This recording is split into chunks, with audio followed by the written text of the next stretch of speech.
Hi, this is Mark from LongIslandWatch.com. We're going to get into two new watches today, two new Islanders. It's called the Baiting Hollow. It's our first skeleton watch.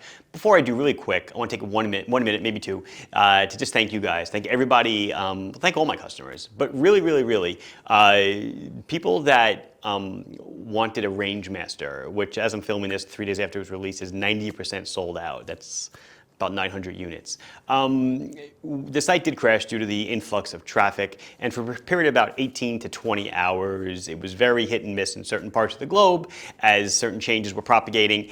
And we found that when the site finally did come alive, within 10 minutes, I guess people they were dedicated and they wanted that watch, but they actually stuck with me through the whole thing. And once the site went live, we saw all the traffic rush in, and it was a great thing to see that people didn't lose faith, and I really appreciated it. So that is certainly not lost on me. So today we're checking out, as I mentioned, the Baiting Hollow. It's our first skeleton watch. Pretty nifty, based on the Seiko NH70 and NH71 movements.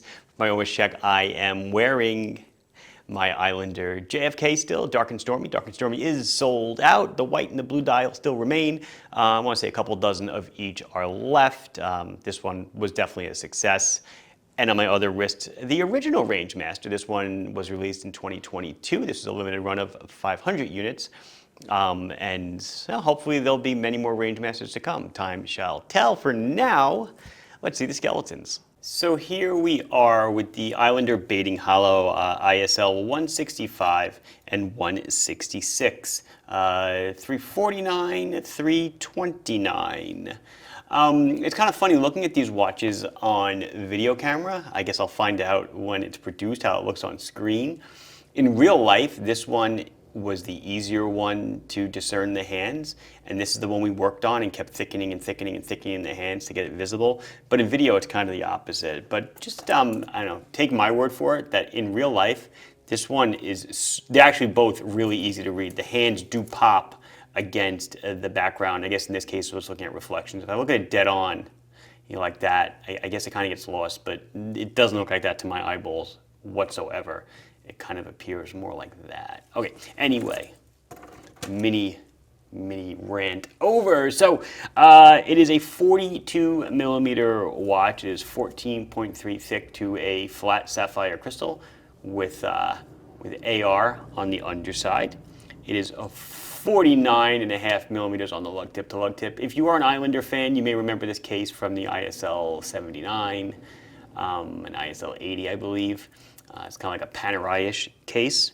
Obviously, it is an exhibition case back, so you can see that beautiful NH70 or 71 movement. The difference in the 70 and 71 is gilt and not gilt. But beautiful sapphire case back with engraving along the back, telling you sapphire crystal, 200 meters, what movement is in it, Islander brand. You can see everything there. How does that say? I can't even read it. Part number, ISL 165, and the material was 316L stainless steel. It is a 22 millimeter lug width. We have it on this kind of like this beads of rice bracelet. This one tapers 22 by 20, just letting you know. It is sized with screws. It is a solid end link on the silver version, 3-position flip-lock clasp. It is a water resistance is 200 meters. This weighs 165 grams, and it is 120 click unidirectional ratcheting bezel. And you'll notice the bezel insert is steel, right? But is also a countdown insert. I believe this is our first countdown insert. So if you don't know what a countdown insert is, obviously the numbers are going backwards to a dive insert, and the way it would work is, let's say you want to time something for 5 minutes. Maybe that's a bad example because we can do 5 in our head. Let's say you want to test something for 50 minutes. So you put the minute hand at 50, and after 50 minutes, the minute hand will be at the triangle. So you know 50 minutes is up. The chapter ring on the watch has amazing depth, and the markers are mounted to it separately, and they dive down into the movement. It's a really cool effect. You can see it all around there. Like Coliseum seating. Really nifty. Really nifty. There is an abundance of lume on this guy, and you'll see it when the lights go out. I do want to try to come in more on the dial. You will notice that, so there is no dial, first of all. The Islander branding and this automatic 200 meters, 656 feet, this is actually printed on the underside of the crystal. The NH70 movement is a skeletonized movement, so roughly a 40-hour power reserve, hand wind tacks, and screw down crown. So you can see the balance wheel beating nicely, and if you look to the lower right corner of the balance wheel, right there, you can see the pallet, jewels grabbing and releasing the escape wheel. There's so much, guys. Take the watch, put it on your desk, stare at it, and then look at some movements, how they work online, or any of my prior videos when I did on a watch and learn, and you will love it. You'll find yourself kind of, oh, that's the mainspring barrel, and oh, you know, that's the balance, and oh, that's the, you know, whatever, that's the ratchet wheel, and cool stuff. Screw down crown, as I said, for 200 meters of water resistance as a logo crown. It's nice and oversized, easy to grab, pull it out. Oh, obviously there's no date position, so it's just a one position. Screw down and turn. That's it. So that's this guy. That's this one happens to be ISO 166. ISO 165 is just the gilt version. So it is the same watch. It's a few grams lighter, simply because the bracelet tapers from a 22 to 18. It's not as heavy duty. This bracelet happens to be sized with pins, not screws. Just want to make you aware of that. But it is still a solid link and solid end link, and it is the same clasp.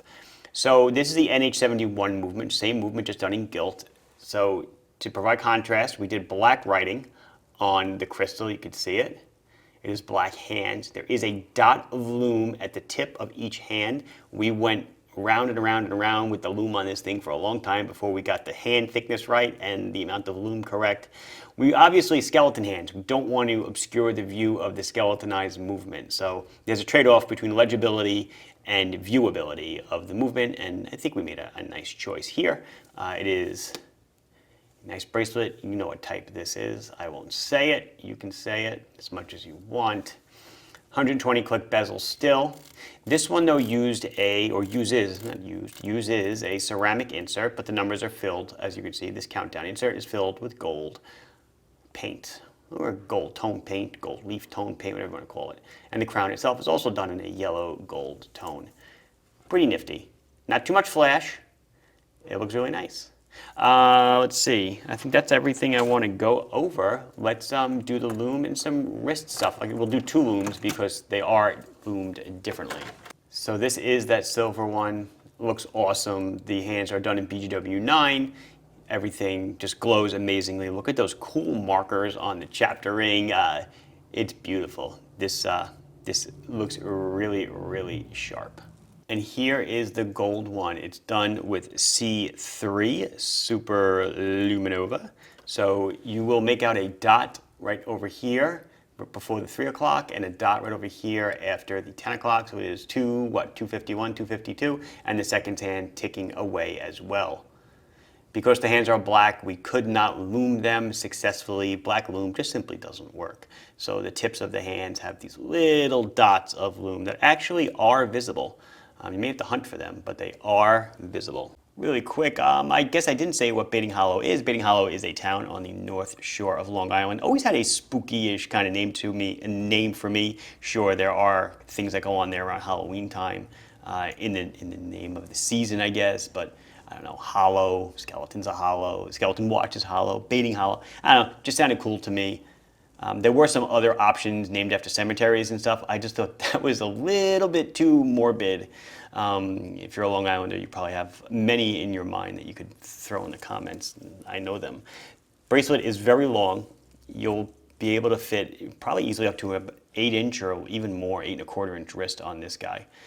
But looks great because of the use of the negative or female end links. It fits my wrist very, very well, even though I am a 6.5 or a 6¾ inch wrist. And I think that's going to wrap it up for us today. This has been Mark from LongIslandWatch.com showing you the Islander baiting hollow skeleton watches. Please like the video if you enjoyed it. Subscribe to the channel if you have not done so. Questions, comments, concerns, anything else you want to say, put it down below, and I'll be sure to address it as soon as I can. Thank you very much for watching. Bye-bye.